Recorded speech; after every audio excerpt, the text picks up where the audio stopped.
আজিতো কথাটো কোৱাৰ মানে অসমবাসী আজি এনেকুৱা এটা পৰিস্থিতিত আছে আমাৰ হাতৰ পৰা যেন এটুকুৰ অতি মূল্যৱান সম্পদ হেৰুৱাই গ'ল আৰু এনেকুৱা লাগিছে কিয় গৰিমা নগ'ল কিজানি লগত থাকিলে যাব নিদিলেহেঁতেন এনেকুৱা বহুত কথা মনত আহিছেনে এজন পগলা শিল্পী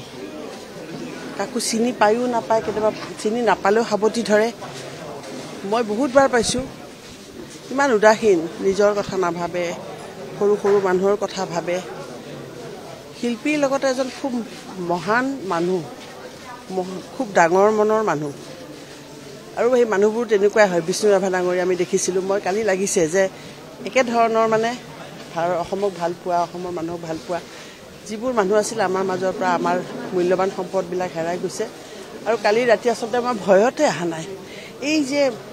এটা উন্মাদ আমাৰ নতুন প্ৰজন্ম এই যে তেওঁলোকৰ যে মৰমবোৰ মই আহিবলৈ সাহস কৰা নাই এতিয়া মই আহিছোঁ গৰিমাক লগ কৰিম বুকৰ ভিতৰতো বহুত কিবা কিবি আছে ন ক'বলৈ ভাষা নাই দেই খালি আমাৰ লাগিছে আমি মূল্যৱান সম্পদ এটা আমাৰ হাতৰ পৰা সাগৰত উটি গ'ল আৰু সাগৰত উটি গ'লে আমি কেতিয়াও নদীত গ'লেও আমি আনিব পাৰিলোহেঁতেন সাগৰত উটি যোৱা বস্তুটো আমি আনিব নোৱাৰোঁ নহয় সেইকাৰণে লাগিছে কিয় গ'ল জুবিন তালৈকে যাবই নালাগিছিলে তেনেকুৱাই লাগিছে বহুত কথা আহিছে গৰিমালৈ খুব বেয়া লাগিছে ইমান সহ্য গুণ ইমান ধৈৰ্য সেইকাৰণে ভগৱানে তেওঁক আৰু দিয়ক তাকে কামনা কৰিছোঁ আৰু ভগৱানৰ ওচৰত প্ৰাৰ্থনা জনাইছোঁ যে জুবিন য'তে থাকে শান্তিৰে থাকক আৰু অসম মাতৃৰ বুকুলৈ যেন ঘূৰি আহক তাকে মই কামনা কৰোঁ